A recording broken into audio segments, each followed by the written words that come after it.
What does it look like to love a community rather than to leave it? She saved my life. The people here, they care.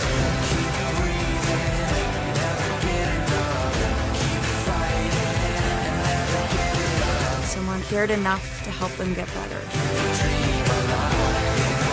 The hope for Milwaukee is that we come together as one. Milwaukee, I love you. Good morning, saving lives. That is the goal of a young lady from Whitefish Bay. This is Suicide Prevention Month, and a teenager who came close to taking her own life has an important message for all of us. This viral video has gotten more than 1.7 million views. Created by Sophie Grass, an 18-year-old high school senior from Whitefish Bay, it highlights her love of an era long gone. I'll never back down. Sophie is a history buff and even keeps daily journals. My entire life right here. She collects books on George Washington and can recite the British monarchs by heart. Charles, James, William and Mary, Anne, George, William, Victoria, Edward George, and Elizabeth. Her love of history extends to her family. This giant cutout is of her great-grandmother. This is Virginia.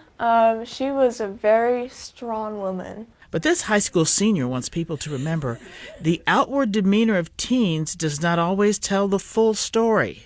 Sophomore year, especially in math class, I was always the class clown, and I was just nothing but very happy and smiley, but deep down I was just dying. And you just have to realize, even if someone seems like they're so happy, they could definitely be the next one that wants to end their life. Sophie became deeply depressed after being bullied on social media and misunderstood by some teachers. Your whole life is affected by it. You can't do anything that you want to do. You can't get out of bed. It's impossible to live with. Her mental state spiraled downward. I've had depression before. The first time when I was being bullied, the second time when my mom had cancer, and the third time is when COVID hit, and that one hit me the hardest. It got so bad, she came close to ending it all. I wrote a suicide note, and I made sure to include everyone, my family, my friends. I went and I walked into the building, and I walked straight out, and I walked towards the lake, and I tried to jump in. That was probably my darkest moment. Sophie documented her nervous breakdown on social media. If anyone's watching this, please be nice to people. But compassion for others saved Sophie from herself and suicidal thoughts. My friends, my family, and I realized they're probably going to feel worse than I do now. And I don't want anyone, even my worst enemy, to feel as bad as I do. Intense mental therapy and an extended stay in the hospital helped Sophie get better. She connected with others in treatment and says she saw a lot of talent. She shows me a rendering a friend drew of her. So she drew you? Yeah. Mm-hmm. Oh, wow. Yeah, so a lot of people are very talented. And now Sophie is on a mission to raise awareness about mental health. If you are running a marathon, it's like having a broken limb, but you're still expected to run that marathon and win. You can't do that with a broken limb. You can't do it with that disability. And mental health, it's like running with a broken limb. And she has this advice for teens feeling down. If you are in school, definitely tell the school counselor. I believe that is the first person who I told. I would say that the first step to getting better is to realize that you have a problem, that you're being affected by a disease, and to be able to cure that, you need help. You need to talk to someone. Today, Sophie Grass is positive and hopeful, a blossoming young lady. She hopes to become a politician, and today she embraces life. I feel amazing right now. I was able to fix some stuff in my life that I didn't really like. And for those feeling sad right now, Sophie insists with treatment, you will remember what it's like to be happy again. Sophie says warning signs that parents should look for in their child include a drastic drop in grades and a teenager that isolates themselves for several hours. Now, if you or someone you know is struggling, there is a National Suicide and Crisis Lifeline available 24 hours a day. All you have to do is dial 988. Coming up after the break, biking is a great way to stay active. You're going to love a new Berlin man's cycling partner.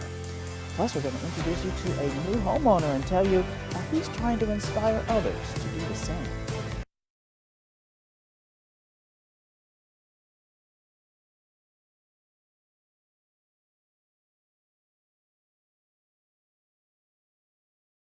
Getting exercise outdoors can be extra fun if you bring your pet along. You might be thinking of canine running partners, but a new Berlin man has some other ideas. James Groh talked to him about biking with birds. It's kind of humbling to be 64 and be most famous for riding a bicycle with a parrot. This is Herb from New Berlin. He's known as the bird guy or parrot man. He became popular after putting his bird on a bike and riding it on bike paths in Wisconsin.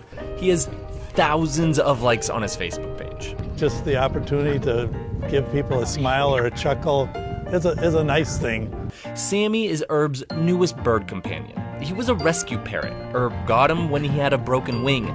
Sammy can't fly, so these bike rides allow Sammy to feel the wind between his feathers. You know, I believe that one of his previous owners was probably a politician because he says a lot without saying anything. Sammy rides shotgun while Herb does the hard work and occasionally gives him scratches. That's bird cocaine is scratches because that's an area that they can't preen and do their own beautification. On rides, people will come up to Herb asking about his bird. And that's a Sammy feather. Sammy feather from him? Uh-huh. Herb became popular before Sammy, though. It all started with Barney the biking bird 9 years ago. The two traveled almost 24,000 miles together. Sadly, Barney died last March, which is why he got Sammy. I'd like to get in another 20 years if I can, and Sammy maybe surpass Barney's mileage at, do 2,000 to 3,000 miles a year with the bird. So don't be surprised if you see the bird guy or parrot man riding around bike trails in Wisconsin. That's just Herb and Sammy doing what they love. For Positively Milwaukee, I'm James Groh. Herb estimates he spends 2,400 hours on his bike with Barney the bird, and he's hoping just as many hours to get in with Sammy. Way to go. Buying a home is hard work, and building one is even harder. But a young man in Milwaukee is doing both. Taylor Lumpkin talked to him about how he hopes to inspire others. I didn't know that, a young kid like myself could do this. The very foundation that you see Milwaukee native Jimmy Lockett standing on will soon become the house he'll own at just 23 years old. I could have, paid rent somewhere, but, owning a house is the goal anyway in life, so why not start it now? When he was 22, Lockett got approved through Habitat for Humanity to help build and own his own Habitat home. He made the decision to apply after his parents went through the same process when he was a kid. As I got older, my parents really stressed that, owning is the way to go. Because when you own something, they can't take that away from you. On Thursday, Jimmy teamed up with employees from Milwaukee manufacturing company Komatsu to work on his house along with another Habitat home along North 5th Street. What this block really represents is a sense of optimism and a focus on the future. As you can see my face, I'm sweating a lot, so it's a lot of hard work, but it's rewarding work. Now, Jimmy says he wants to be an example for other young black men and women in the city to show them that nothing, even becoming a homeowner, is out of their reach. Just showing my people that this is something that we can do. It's amazing. I know what it takes. So I just want to be the bridge to connect people. Jimmy hopes to complete and move into his Habitat home early next year. Well, that's a great investment for Jimmy, and I'm sure he's going to be proud when he moves in knowing that he actually built the house with his own two hands. We are celebrating Hispanic Heritage Month, a time to honor all the wonderful people who have contributed to our culture.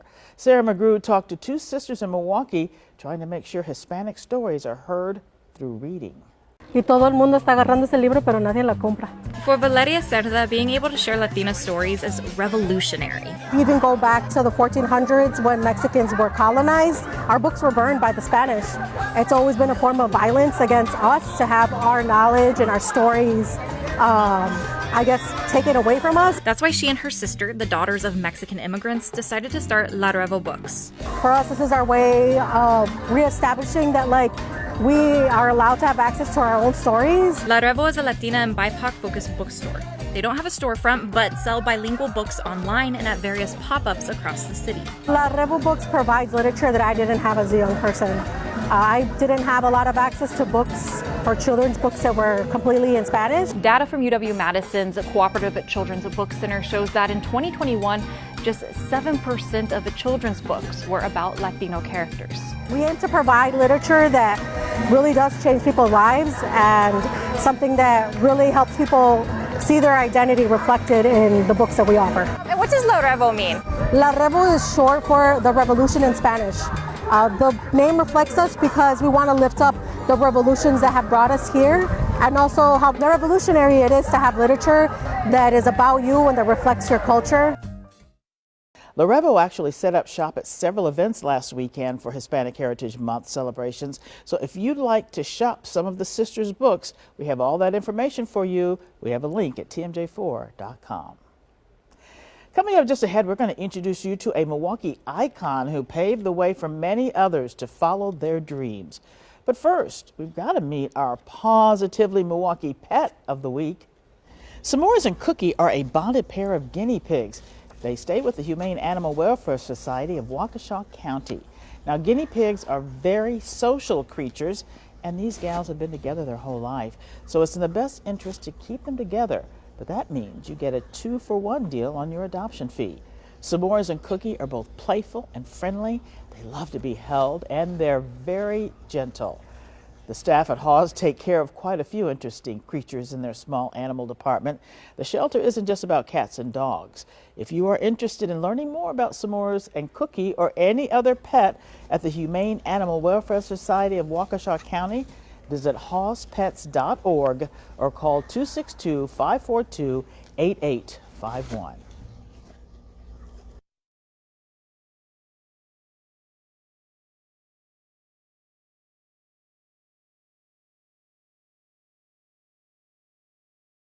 A Milwaukee icon is getting some long-deserved recognition. Andrea Williams tells us everything you need to know about feminist trailblazer Mabel Emily Watson Ramey. Before the legendary Vel Phillips accomplished her mini first in the city of Milwaukee and the state of Wisconsin, there was Mabel Emily Watson Ramey. Born in 1895, she made major contributions to the city, including being a charter member of Epsilon Kappa Omega chapter of Alpha Kappa Alpha Sorority Incorporated. She was a pioneer in so many ways, and we need to be thankful for her. She was the first African-American woman to be admitted to the bar in 1927. Mabel Ramey's accomplishments didn't stop there. She was also the first African-American woman to graduate from the University of Wisconsin-Madison. She earned a BA in English in 1918 and was the first African-American woman to attend Marquette University Law School, where you can find a marker at 11th and Wisconsin honoring her. She was just a true trailblazer. While researching the chapter's history, the sorority sisters discovered something that didn't sit well with them. We went out to the cemetery, and when we got out there, we found out that she did not have a headstone. And we thought, well, we just can't let that be. We need to honor her. The chapter partnered with the Forest Home Preservation Association in order to raise money for the gravestone. We are so thrilled to have her be part of this. She's always been part of the cemetery, but now we're able to include her on our tours so that people can have some tangible evidence of the history that she made. It took about a year, and a special ceremony was held with the unveiling of that headstone. It brought tears to my eyes because it was solemn. It was beautiful. Forest Home Cemetery is the oldest and longest running cemetery in the state that houses most of the city's founders, beer barons, and industrialists. We also have the first male attorney that was black. We also have the first black judge and the first woman to be part of the Wisconsin legislature. So this is just one more addition to a great history that we have here. Mabel Ramey's family was one of Milwaukee's first black families, so her grandparents are also buried at Forest Home.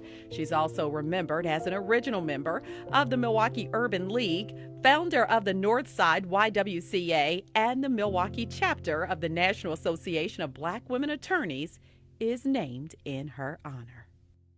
So inspirational. Mabel actually helped create a pathway for many women of color to achieve their dreams. So nice of the sorority to honor her achievements. He's one of the best shot put and discus throwers in the country, and he's only in high school. Delaney Bright talked to a young man in Waterford whose skills are only getting better. At 15 years old, it's clear Bryce Ruland was born to throw. My family comes from doing a lot of track and field in their background, and then once I really learned how to start throwing, it's just something I've always loved to do. Competing in both shot put and discus, Bryce will tell you it's not all about muscle. I feel like strength plays a role in it too, but mostly technique helps get it out there farther. There's definitely a big difference between the two of them just where the center of mass is, because on shot put it's pretty much all up and down, and discus it's a little farther out to the side where you hold it, so it takes some getting used to. And while Bryce has scary accuracy with a 12-pound mass of iron, $20 if you can put it right in front of the goal. it's the discus that has this gentle giant's heart. It's got to be the discus, just mainly because it goes farther and it's cool to see once you get really good at it. Which is exactly what Bryce is, pretty good. An All-American and Junior Olympian in both disciplines, Bryce is the reigning discus national champion among the 15-16 age group with a throw of 180 feet and 7 inches. It's a great feeling, honestly, because there's nothing like stuff paying off in the end after coming here every day during the summer. And then I just love competing too. I just love it. Also the discus record holder at Waterford High School. Heading into his junior year, Bryce has lofty goals. My goal for this upcoming year is definitely to break 200 feet in discus, because that would just be crazy to me in my mind. And then for shot put, I'd love to be in the mid-50s, 55 to like 58 range would be great. Again, only 15, I've already penciled Bryce in for the 2028 Olympics. And that's just because he'd like to go to college first. I would love to go to the college level and hopefully beyond that, but I feel like college is definitely my #1 goal. I guess even when it comes to throwing your weight around, you can't rush perfection. If you'd like to support Bryce as he strives for more national competitions, you can actually buy his spirit wear. We have a link at tmj4.com. Fall is officially here, and there are a lot of fun activities and, of course, a lot of great food. So we wanted to ask you, what is your favorite cool weather meal? Oh, I like chili. Ground turkey, beans, tomatoes, peppers, onions. Yeah, all the good stuff. Yeah, different flavored beans too. White beans, red beans, dark red beans. Yeah. Probably just like an apple pie or a nice warm flavored pies. Pumpkin pies for sure. Pumpkin pie, of course, that's #1, yeah, and of course pumpkin coffee too, I enjoy that. So, but yeah, and of course when Thanksgiving comes around, the turkey and stuffing is always good. Pumpkin pie, how about that? What do you like about pumpkin pie? Delicious, the crust, everything, everything about it. And the whipped cream too. I think pumpkin bars with cream cheese frosting. Pumpkin spice latte. A pumpkin spice latte is pretty great. I could always go for like an apple cruller or just like an apple pie. But pecan pie is gonna be my favorite. It's pie season, and yeah, and especially if it's like homemade, you gotta make it homemade. Anything maple flavored. Did you say something about like maple milk? I've heard of it, I've never tried it. I've been trying to find it, but it sounds good. I love all food. Acorn squash. You can have it. It doesn't kill an animal to have it. You can have a lot of different ways, and it fills you up, and it's good for you. Well, I have to say pizza, it's my all-time favorite of every season, and it never goes out of season. And you could put acorn squash on it if you really needed to for the fall. We'd love to hear your favorite fall recipe or a question for us to ask next week. Just head to our Positively Milwaukee Facebook group and drop us a line. Fall is really such a fabulous time, not just for the good food, and if you're looking for fall colors, I love those. You're going to like our first reason to smile this morning. Travel Wisconsin released its Wisconsin Fall Color Report. The best time to see the leaves in their fullest color will be the third week of October, so put that down on your calendar. It's not far away. And of course, you want to see those reds, oranges, and browns. Sooner you can head up north if you'd like to see them earlier. Now, the cooler temperatures help the leaves to shake off all that green a little earlier. If you'd like to explore the report, we have a link at tmj4.com. And here's a story that might make you go, uh-oh. Officers in Kewaskum say they've gotten a report of an alligator on the loose. Ooh, it was spotted at the Rigel Family Park. Now, the DNR could not find it, and they say people need to be aware. But they say it was probably a pet that was raised domestically and then released by its owner. And if you're a big fan of cheese, you're going to enjoy this upcoming celebration. Lakefront Brewery is hosting a National Cheese Curd Day celebration on October 13th. Staff with the brewery will open early and offer a special Curd Day menu, including dill pickle curds and a foot-long cheese curd. We have a link with more information about this event at tmj4.com. Sounds fun. I'll be back with my quote of the week. Don't go away.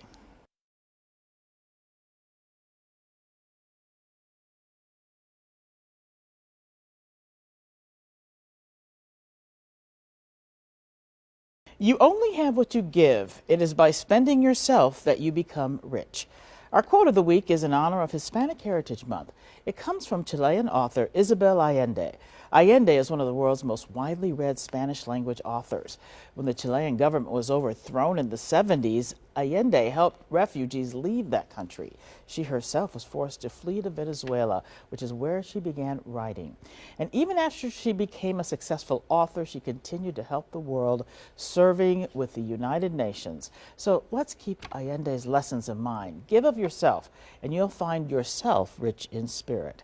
Have a fantastic week, and as always, stay positively Milwaukee.